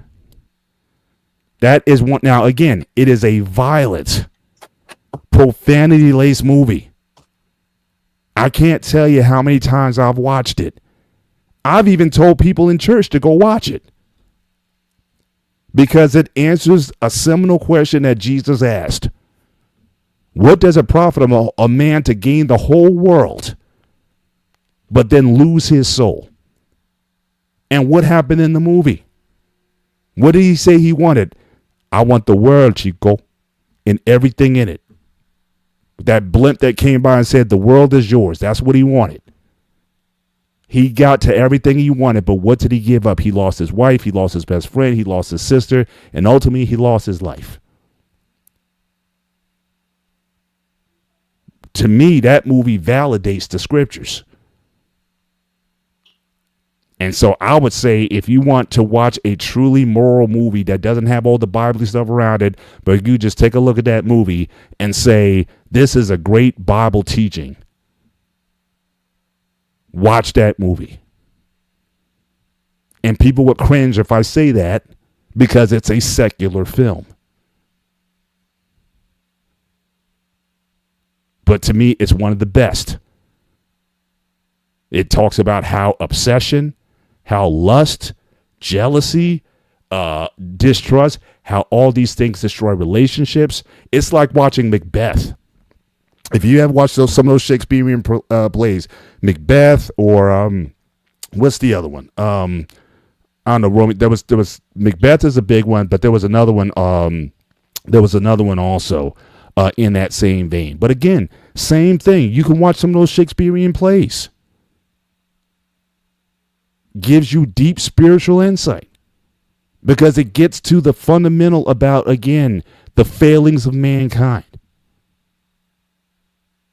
And how if you allow yourself to fall into, again, lust and greed and things, how at the end of the day, those things can destroy you. It happened in Macbeth and it happened in Scarface. But some people would say, don't read or watch those things because they are secular. I can't tell you how many songs, I just talked about one with Open Our Eyes, but how many songs have you listened to, Pete? They're not Christian songs. A lot. I'll give you a great example. The song that I played in Deadpool and Wolverine. Was it Praying something from Madonna, I believe is it? Mm-hmm. Mm-hmm. There's nothing religion about that. But does it mean it's not true? I never said if it's true, then use it. I mean, I use secular references when I teach. I use secular references all the time. Mm-hmm. I take movies. I take popular culture. I take secular events. I take all kinds of things. Because again, people can relate to those and understand those things. But then what I can do is I can then take it back to the scriptures. Like, look, the Bible talks about the same thing. And some people will say, oh, well, the Bible's not really true and this sort of thing. I don't even get into that argument anymore. Because there are people who believe like the Bible's made up or is written by so-and-so and this and that, and it really comes from these scriptures. I don't care. The question I'm asking is what the truths, if you read Proverbs in the Bible, just the book of Proverbs in and of itself, this I will tell people to do. Just read one chapter in Proverbs every day. And then compare what's in Proverbs to any other book on relationships, on positive mental attitude, on personal development, and you won't find the same thing that's in Proverbs. Because it's true. When the guy in Proverbs tells his son, you better stay away from those wayward women. Stay away from those women, or they'll be your undoing. How many men have we seen in popular culture and around be undone by the women that they hang out with, that women they shouldn't have been with in the first place? How many times have we seen that? Too many. But it's right there. So again, you're going to learn it either in secular life or you're going to learn it in religious life. And so that's kind of where I am. So for me, this idea of secular versus religious tradition, I think at the end of the day, both can be crutches for you, or they can be hindrances to helpful to you. It all depends. Can you get something that's useful out of either of them? There's a lot of things I've watched or understood my faith better from watching like I said, with Scarface or Macbeth, watching secular things. It was a more realistic example that I could kind of relate to. And then when I went back to the scripts, I was like, oh, now I understand what they were talking about. And so to me, that's a gray area for me now. I don't think religious tradition necessarily is going to elevate you higher spiritually. And likewise, I don't think just learning something because it's secular, I don't think that's something that's going to bring you down to the gates of hell either. But we have to start asking, what are the truisms of whatever it is or wherever it comes from? If it's true, it's going to be true. I don't care who says it. That's why I can go to a Muslim. I can go to a Hindu. I can go with it, whatever. If they say something true, I'm going to acknowledge that what they said was true or what they said was wise. And if there's a disagreement, fine. I can respectfully have a conversation with you about it. But there's so many people that says, oh, well, the Bible's made up of this and that, so just throw the whole thing out. Why, when there's so much truth in it? So again, I don't go into these, these binary choices. There's a lot to learn from secular life, just there is to learn through religious tradition. That's true. But some people, they have we went to Comic-Con. I know people would cringe if they knew I went to Comic-Con. Wow. I can't believe I don't understand you went to Comic-Con. Go ahead. I don't understand, dude. I don't understand why people cringe over this shit. Like, when I told Father I was going to Comic-Con, he goes, you know what he said to me? Have fun. Mm-hmm. So enjoy yourself, dude. You work all year hard between, what you do for us at the church, what you do with the your full-time job, your mom, the network and everything you guys go. Enjoy yourself. Yeah, but I'm saying, but your folks aren't religious like that. I'm talking about religious people. I'm talking about religious people. I'm talking about, like, Father, for example. He told me, not my father, Father Cosadino. Told me enjoy myself. I don't understand when people were saying that and like, oh, enjoy yourself. He said to me, because it's secular. So again, shout out to Braxton Snake Eyes 24 being here because it's secular. And you will see some very interesting things at Comic-Con. You will see some scantily clad women. You will see people in devil costumes and monster costumes and vampire costumes and all manner of fantasy and fiction and all manner of things. And I know some people will be like, one thing. Yeah. When Father heard me, I may go out Halloween. That's where he says, "Oh, we need to have a conversation, my man." That's another one. Oh, that's a perfect. I'm glad you brought that up.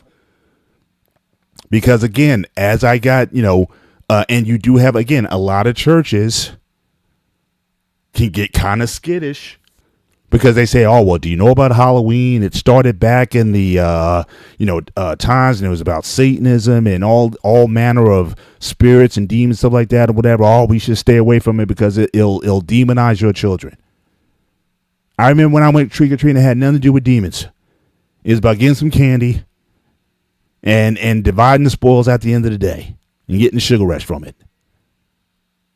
Now, again, I do know people, they want to get into Ouija boards and all kinds of, more satanic stuff. I mean, but again, for 95% of people, Halloween don't got nothing to do with that. But just the word Halloween is enough to say, throw out the baby with the bathwater.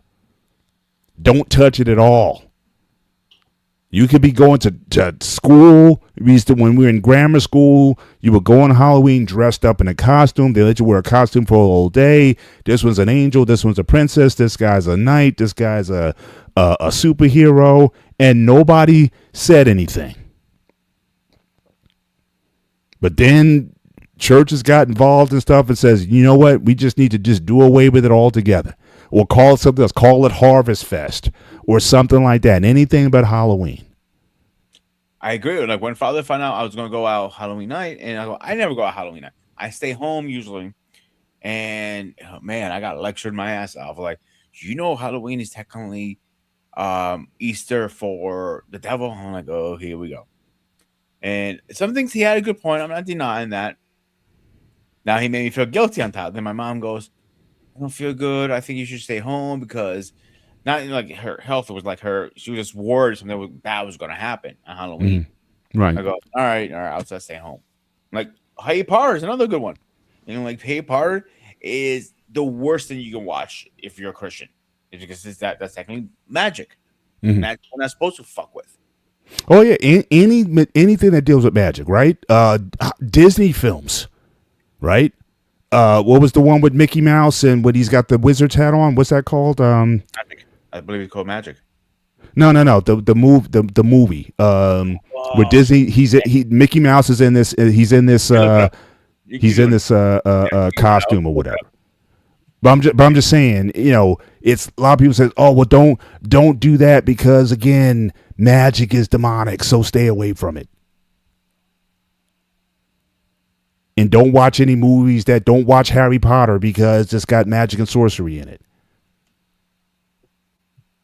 I think Eric said The Sorcerer's Apprentice. Is that the film, Eric? Is that Fantastic. No, Fantasia. That's what it is. Fantasia. That's what it is. Yeah, it was a Fantasia. idea. Yeah, Fantasia. Yeah. But yeah, there's a lot of people that says, oh well, Disney's demonic because look at all of the hidden imagery in the Disney films. I'm like, really? I think for a lot of people, I think you're reaching.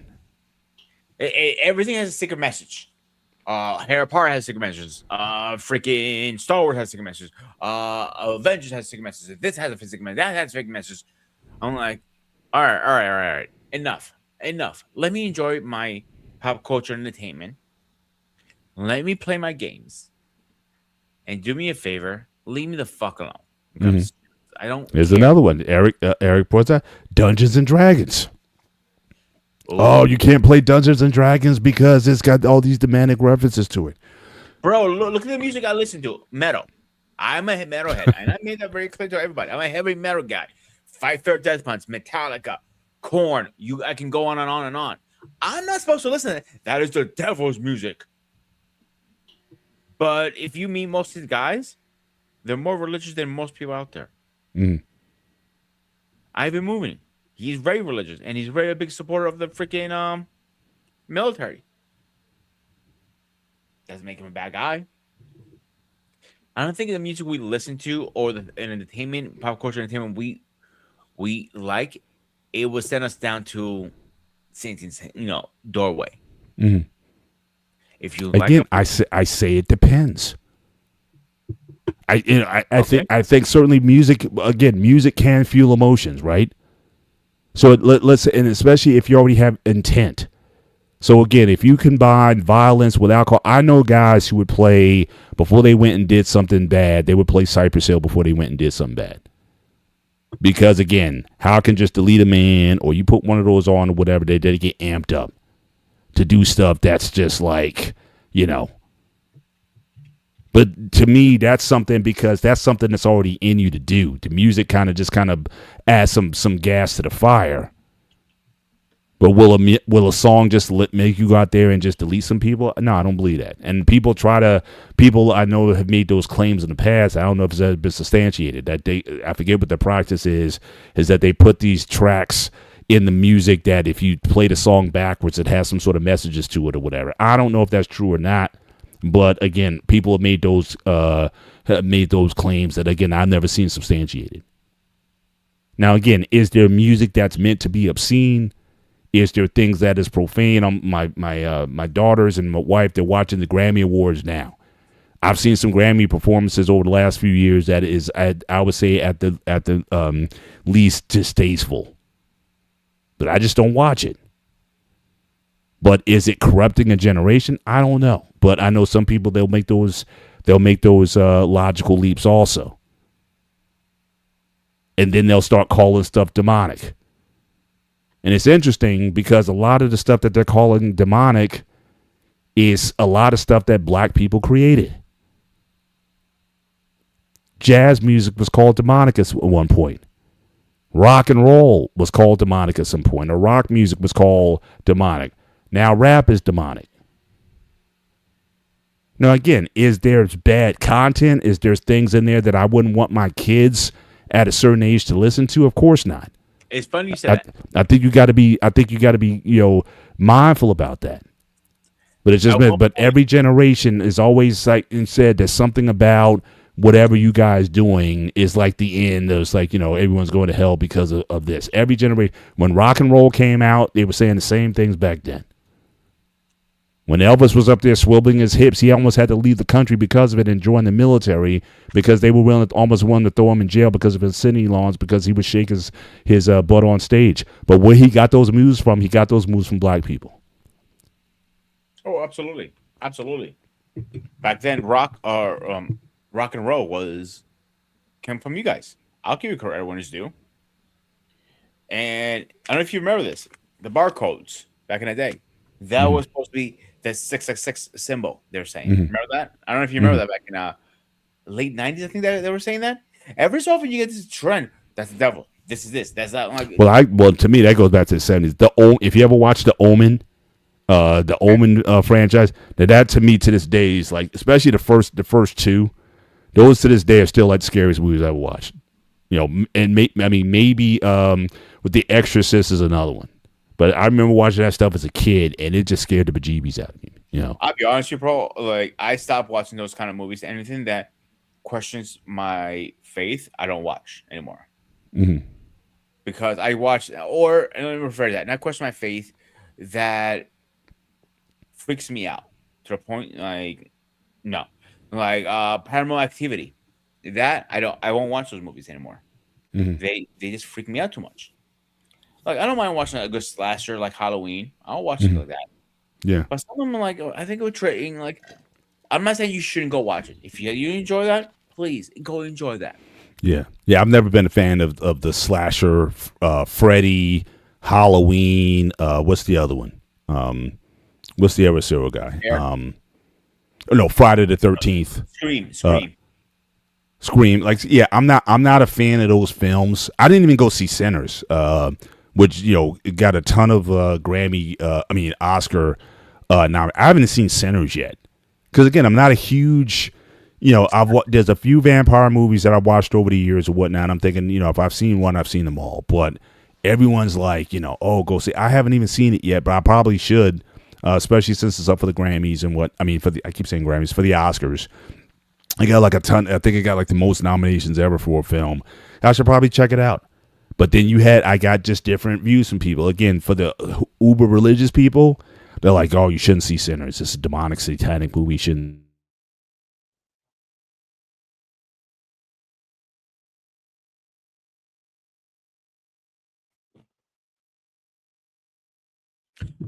I think he froze, ladies and gentlemen. Yeah. So, to pull this back, it's a little awkward. I personally don't watch those kind of movies. And like he said, Sinner, I don't know too much about it to speak about it. It's just one of those things. Like, how far are we gonna go? How far are we gonna go with our music, or entertainment, or everyday things? You're back, dude. I think so. Can you hear me? Yeah. Okay. You want to pick up where you left off, or want me to finish? No, I was just saying, like Sinners. Like people, like I've heard people say, don't go see Sinners, right? Because it's like a demonic, satanic film or what have you. And then some people saying it's one of the greatest movies ever read. They've seen it 10 times. So I don't know. So I probably need to see it just to kind of see what all the hype and what the buzz is. I'm just not a big vampire guy. At least not anymore, anyway. But it's probably worth. Look at Doctor seeing. Strange. Doctor Strange. Doctor Strange, yeah, sorcery, magic, and whatever you want to call it. I'm gonna push back with that. Oh, this. I'm like, I told you this once before. I don't know this priest personally. He's a Greek Orthodox priest, and he's a humongous fan of Star Wars. A huge Star Wars fan. and that goes against everything that we personally believe in. Think about it. They're using the Force as a religion, right? So he loves the fucking Star Wars stuff. The guy's like me. He owns lightsabers. He has, I'm not saying he has tattoos like me with Star Wars, but he's into the Star Wars. Yeah. If a priest can enjoy this, I think we can enjoy it too. Right. And again, but at the end of the day, even in Star Wars, what are the prime central themes of Star Wars? I can use Star Wars as a redemptive tale because ultimately it's about the redemption of Anakin Skywalker. Take the Force, take everything out of it. It's about the rise and fall and redemption of an individual, Anakin Skywalker. And it's about standing up to evil forces in the world. Again, is there something affirming about that? Yes, I think there is. But again, I agree with you, though. Some people say, don't see Star Wars. So don't see Star Wars, don't see Harry Potter, don't watch Sinners. Now, again, Braxton said, I've seen a lot of these movies. I'm not saying I haven't watched these. I've seen a lot of these old films. I'm just saying that the experience was uncomfortable. At this point, in my life, I just don't like being uncomfortable. So I don't see them anymore. But I've seen, all the iterations. I've seen, of all these films. I just find, and I certainly don't need to see part 13 of it. I mean, how many Friday 13 movies are you going to make? How many Halloween movies are you going to make?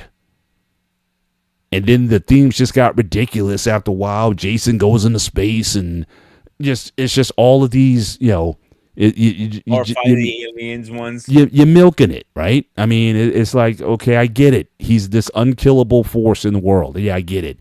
And people are going to act stupid and die in the film. It's almost like you know what's going to happen already. In fact, C.S. Lewis, one of the great writers and authors about Christianity itself. Now, he wrote Chronicles of Narnia that has a lot of, again, spiritual imagery in it, and he got criticized. So again, this idea that, again, you have to live your life within a certain range or borders. I disagree with that. But like I said, they came after him. And he's written more good. In fact, I remember reading some of his content. His first book, Mere Christianity, that was one of the first books I read when I became a Christian because, again, what he did was he simplified it. He didn't tie Christianity to a lot of extra stuff, extra religion. He just kind of dealt with the core essentials of the faith. It was very readable. But he decided to step out a little bit, got into the fantasy space, and he got criticism for it. And he should be criticized. Yeah. Yeah, Sinners, like I said, I haven't watched it. I'll probably watch it before the Oscars, just to see the buzz. I think it's on HBO Max or something like that. So I'll probably check it out. But like I said, I'm not a vampire guy like that. Or watching horror films. That's just not my bag. I'm more definitely an action guy or a superhero sci-fi guy. But that's just kind of not my shtick. But like I said, I may decide to check it out just to see, what all the buzz is about. Yeah, I'm gonna check it out. Like, oh my, yeah. And listen, bro, I'll be honest, I'm not a big vampire person either. There are a few vampire movies I'll watch, like Blade, for a good example. And I'm looking forward to a new reboot and all that stuff. But people don't get it. You know what I'm saying? It's just entertainment.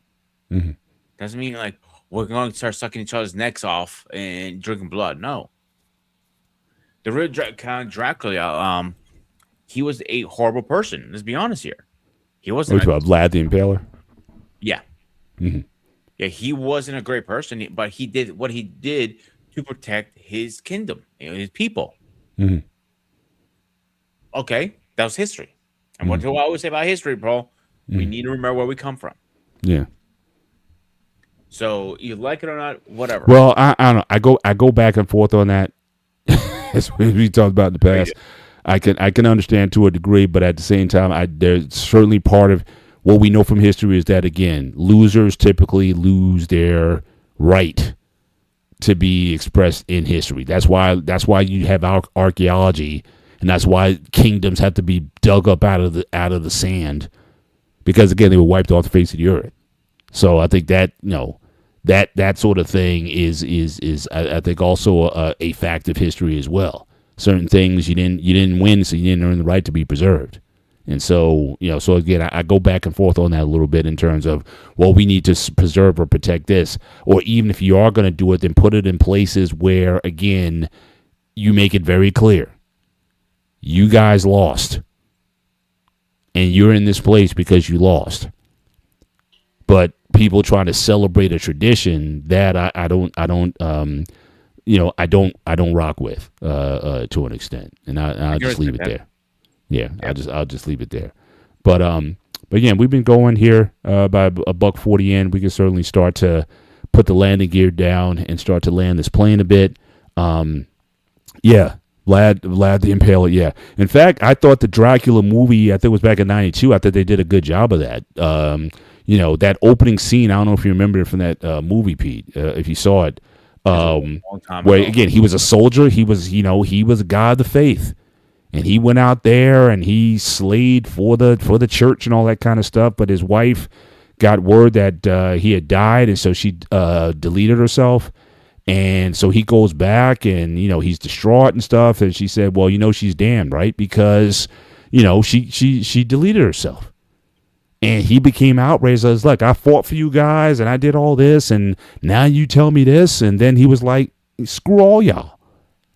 And that's kind of how that whole Dracula myth, got started. But I thought they did a good job as far as, giving you some background on how they tied Vlad the Impaler to Dracula itself. Not just inspired, but he was Dracula. Yeah. And a lot of people give shit for it. It is about Val Helsing. He has the church behind him, but he's chasing all these demons to kill him. Mm-hmm. Everything that we grew up on, like fairy tales that comes in real life in this. Mm-hmm. Yeah. I think it was a pretty good fucking movie, to be honest with you, in my opinion. Yeah. I enjoyed Braxton, like I said, it's definitely on my list. I will check it out. Now my wife, there's no way she's checking that movie. I can tell you that right now. So I'll watch it, and I can get my 2 cents on it, like I said, especially around the Oscars time. And we can see about having a maybe we could do a review of it or something like that. But says Dracula translates to the devil in Romanian. Dracula translates to the son of the devil in Romanian. Interesting. Also, Dracul and Dracula. Got it. Thanks for the clarification. They made some movies like it was like freaking Frankenstein's another good one, bro. Mm-hmm. Somebody who makes a human being like. Well, yeah. I mean, all the stuff we're talking about with cloning and embryos and stuff like that. I mean, that was again another film that talked about ethics. Yeah, just because you can do something doesn't mean you have to do something or you should do something. And so he is bringing the dead back to life in the way that Frankenstein did it, even though he might have meant it for a good cause to promote scientific advancement. Was it the right thing to do?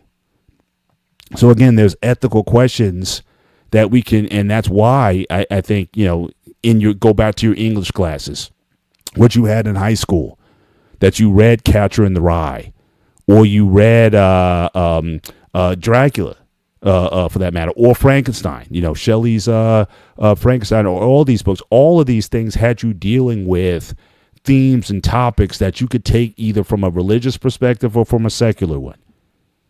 But regardless of where you took it from, there were some truths that you got out of it that I think still applies to humanity today.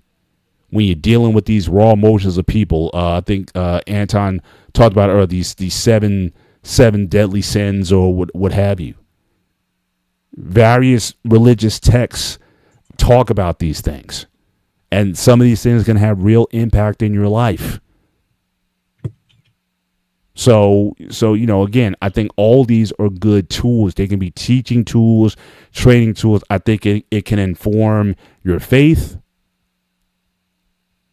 It help you better understand it better. And also through your faith, you can also interpret things through that kind of lens. So again, I these days, like I said, I make very few distinctions between religious culture or tradition and secular.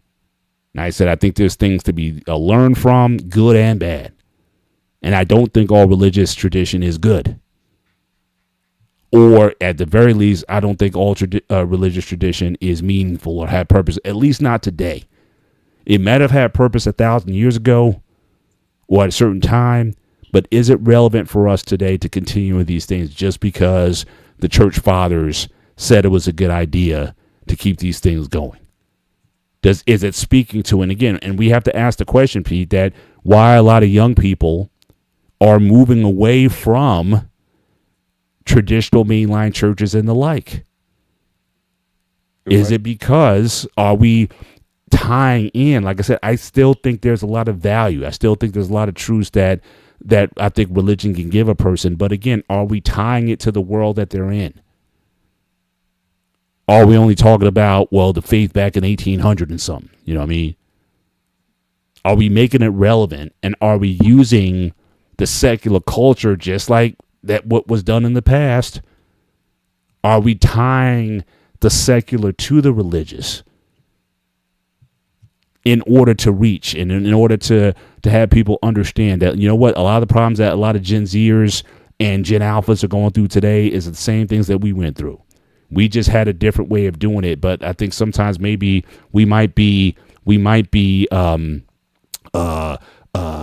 again, trying to relate these stories in our terms rather than relating it into theirs. Because it's funny you say this because Father had the same conversation with us today in his speech.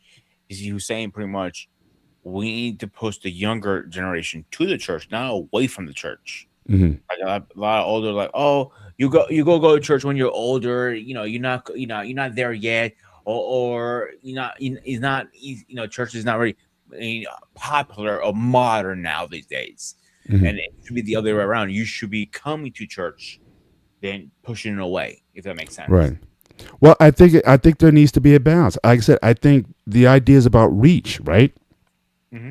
Again, can we reach? I'm not saying again that the truths aren't relevant, but again, can we reach through the world that they're in, or are we still telling stories from 1969? Before social media, before the internet, are we making those kind of tie-ins? Now, again, you have RSVP 89. Again, meditation and lawlessness. Again, to me, it's going to be the same question. How's it working for you? Is it giving you clarity? Is it giving you purpose? Is it giving you true mission? Is it giving you discipline? Or is it leading you down darker paths that are even more dangerous? And if it is, then maybe you might want to consider this, but again, on their level. And use those things, meditation and whatnot. Okay, I want to know more about that. What do you do in that situation? And then if you do into meditation, how are you coming out of it? Is it making you better? I think any practice, whether you want to do the religious traditional route or the secular life route, is it making you better? Is it making the world around you better? I'm not saying meditation is or not great. I'm just saying, and that even in religion, there's a thing called meditation. We're supposed to not only read the scriptures, but meditate on them. I agree with that. But what type of meditation are we talking about? And so, so these are things that, fortunately, we don't have calls come up to the show. We do have a call-in show. So again, Max 9639. If you're serious, if you're legit, come see us in a couple weeks. I know next week we're taking the week off because of the Super Bowl, so we won't have a show next week. We'll be on the week after, and then we'll plan a call-in show. If you're serious about having a conversation, so we'll drop a link. You can come up and share. But again, you got to be legit though, and we shut it down if people aren't. But you're more than welcome to be a part of that conversation if you have something relevant to share to the conversation. Voodoo is now a recognized religion in Haiti. Yeah, absolutely. Absolutely. So, but again, all these questions, I'm still going to come back to this. Is it useful? Is it helping you? Every person is going to have to ask themselves that same question. And if it's not, then you might want to think about something else. And like I said, and you'll find that, again, things may be helpful at a certain time. Like I said, sometimes before you learn on a bike, sometimes you may need training wheels. But there's going to come a time when you can take those training wheels off. And then be able to ride a bike without them. And then you're doing tricks and wheelies and everything else. So again, I don't mind having some guardrails. But then there's going to come a time for question. I think with all my girls, yes, they grew up in I would say my household was pretty religiously traditional. We went to church every Sunday. We had them involved in all kinds of activities. They were in Sunday school. They did praise dance. They did a lot of things with the Connection for Young People's Division, and they did all those things. And I'm not saying that those things weren't useful for a time. But now, as grown women, now we start to get into the real. What is true and what is not. Those things might have been good, kept you guys busy. But now let's get to the real in terms of what God wants to do with your life now. And what are the things that are most important in life. So now the education can really start at this point. And trust me, they've certainly had their share of secular living. When they turned 21, all of them went out there and turned up. Some of it wasn't so good. And now they kind of come back and say, okay, I don't want to go so far over to this other side where, again, it becomes destructive. So now I got to come back to some balance. And I think that's ultimately what we're all looking for, is some balance. I'm not telling you what to believe, who to believe in. But at the end of the day, are we getting better? And that's a question for everybody, I think. Paul. Absolutely. Absolutely. Your final thoughts on your end? You said a lot. I think you covered most of it. Oh, man, where did I start? Because you did cover most of it. I think we are pushing religion so hard sometimes. We forget to enjoy life. We have all these things, don'ts. I got to the point like all these don'ts. It's not gonna give me extra years of my life here. So when I have, I'm gonna enjoy like going to Comic-Con, watching my Star Wars movies, watching my Marvel stuff. Not taking that shit away from me. Mm-hmm. But I'm also not gonna break my values either. Except my Christian, that's a freebie. Mm-hmm. But that's all I really have tonight. I don't have a lot more. Because you said a lot. I don't want to repeat it to each other. You know what I'm saying? Absolutely. But that's where it is tonight with us. So again, this can be a gray area, certainly for a lot of people. How do you balance secular life with religious life, or is that boundary? Is it real, or is it artificial? And can both be useful in your total spiritual and personal development? I would say yes. And so, I could be labeled gray. Some people may call me lukewarm. But like I said, I use everything, anything and everything. I can use a sports game, a movie, a song, secular or religious or what have you. I use it all. Mm-hmm. And it's certainly been, I think, to my benefit, because what it also helps me do, and this is one thing I am, certainly proud of myself for, it allows me to embrace other people, to embrace other cultures, to have a cultural curiosity to see how other people are living. Like us, for example. Yeah. And so it gives me Wouldn't be perspective that, possible. yeah. The show wouldn't be possible if we both didn't have an open mind. I respect your opinion, you respect mine. We realize we both have similar values, but also different values at the same time. Mhm. Yeah. It's true about the Amish. Yeah. They get 1 year to party. And then they kind of, it's almost like get it out of your system now, but then you're going to dedicate yourself to this very conservative lifestyle. I didn't know about that until I think I read about that last year, that they do Yeah, I have know that about shot where before they settle down and get married and have kids and all that kind of stuff, they kind of live it up for a year. They use technology probably for the first time, but then they go and live a life where again, no technology, no modern advances and whatnot. Again, a very strict and conservative lifestyle.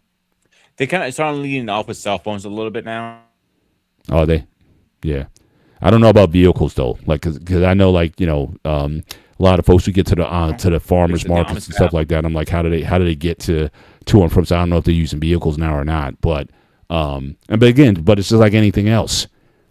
Probably some of them are thinking, or maybe some more modern people are thinking, hey, do we have to really be this strict on everything? And so again, people are going to be making choices there in terms of what they can and cannot do. Or is it even practical or smart anymore? Like said, going back to driving dunes and buggies. Is that wise to do in the modern age? And a lot of these do's and don'ts come out of fear of something. Not necessarily that thing's going to be actualized or not. So again, these are things we have to be mindful of. But The I want only to certainly give to anybody, if you ever shake an Amish person's hand, please wash your hands afterwards. Oh gosh. They don't they don't use soap. I'm serious, dude. So hang on. So when you go to these Amish markets and whatnot, they're not practicing hygiene. They're not washing their hands between stuff. Oh, that I didn't know. Yeah, because But that's required by law, though. What's up? That's required by law, right? Food. Yeah, they don't food. Of course, they're gonna have to wash your hands by law. You know what I'm saying? Right. Oh, like for example, a farmer like I bought Apollo from, he doesn't have to wash his hands because he's not dealing with food. Mm. By law, by the Surf Save and the DOH, must wash your hands between services. Like for example, if I have to, that's why I wear an Apple Watch. To be honest with you guys, you're not really supposed to wear an Apple Watch in the kitchen. You're not supposed to wear anything. So you're supposed to. Let's say I need to use my phone for some reason. I take my gloves off, do what I need to, put it away, wash my hands, put them on. If I need hands, I do it again. Same process. Anytime you gloves get removed or stain or rip or anything happens, you must wash your hands. Mm. The reason I allow Apple Watches in my kitchens or anywhere I worked is this is eat faster than changing your gloves, and you can just ignore it, or like I do sometimes, just hair your nose because it's easier to do that. Interesting. All right. Well, again, we want to thank everybody for being here tonight. Again, make sure you hit the like button, not only here on the Black Men Unfiltered Network. Go over to Sparta HQ Network. Consider also become a subscriber. Again, both networks have different sets of shows and programming. You can go over there and check out what each channel has to offer. And again, consider becoming a subscriber to the show and be caught up to date on all the updates and all the upcoming shows. Next week, as I said earlier, we're going to take a week off for folks to enjoy the Super Bowl. And the only thing I'm saying is, yeah. What's that? Which team's going to win? I'm picking the Seahawks. One, I hate the Patriots. Anything that's related to the Patriots. And plus, I don't want them to get that 7th Super Bowl to surpass the Steelers. So I want them to. I want them to lose because of that. So, but again, hopefully it'll be a good game, and certainly, hopefully, folks will enjoy the. So Max, you already made an enemy of. I saw you and Anton having a friendly conversation there, but now he's not going to like you because he's a diehard Jets fan. So again, you're already on the house with Anton already. You just met him, but that being said, yeah. But that being said, yeah. But Anton, again, really appreciate your super chats tonight, really, and everything that you do to support the channel. And for everyone who just you guys choose to again spend your Sunday nights with us. I mean, we get topics. Sometimes I may introduce some topics. Peter comes up with a lot of the topics, and we just have a free form conversation. We don't know what we're going to talk about. Outside the topic itself. If I get some time, I might try to get some stats or statistics on something because I like to do research. But generally, the conversations are free flowing, and the whole purpose for this show is for people from very different backgrounds and perspectives. So again, we call it the gray area. In part, just looking at how we look. You got the black guy and they got the not so white guy, the Greek guy over there, and we have a gray area discussion. But it's also how to have a respectful conversation because we don't always agree on things. But again, certainly in these YouTube spaces where the algorithm rewards hostility and arguments and whatnot, we just want to have just a meaningful conversation, broad understanding, and really to show people how to operate in the world. And yes, we all are brothers, Max. But unfortunately, in the world we're looking at now, people are not treating each other as brothers and sisters out there. So again, Max, I feel a little behind the scenes how this show got created before Spartan, for the Spartan Network, before anything. Was I got tired of the fucking racist shit, comments, the attitudes, everything. And when I met Paul through the streets, I approached him like, "Yo, you want to do a show with me?" And I gave him the idea. Two guys from two different passes can get along very well, be close friends, best friends, brothers, whatever you want to call it. And we don't have to care about color, race, background. Let's enjoy your company. That's how absolutely this started. Yeah, and we give each other the grace to to be ourselves. I never tell what Peter needs to say, and he doesn't tell me what to say. We just kind of come to this thing wanting a good conversation, and hopefully that we're better off for it. That we understand each other better. My beard. Yeah, yeah, that's the thing. Yeah, that's the one thing we'll probably never agree on. I have no intention to grow a beard, but he's part of the bearded. He's part of the bearded community, so respect though. But I like this mood look myself. But again, I want to thank you guys for being with us tonight, and certainly enjoy the rest of your week. Enjoy the Super Bowl. Well, like I said, hopefully whoever wins, hopefully it's a good game. Most importantly, and we'll come back with a new series of shows, certainly in the coming months, and looking forward to keep this conversation going. So you guys, you're more than welcome to take to certainly look into it. Yes, I will try to stay warm. The single digit weather is not working for me, but I will do my best. And yeah, man, like I said, Braxton, like I said, I've done it over the years. Like I said, it's just not been my thing. I'm still traumatized by The Omen, by The Exorcist, Carrie. I'm still traumatized. The Birds. So again, that genre just doesn't work for me.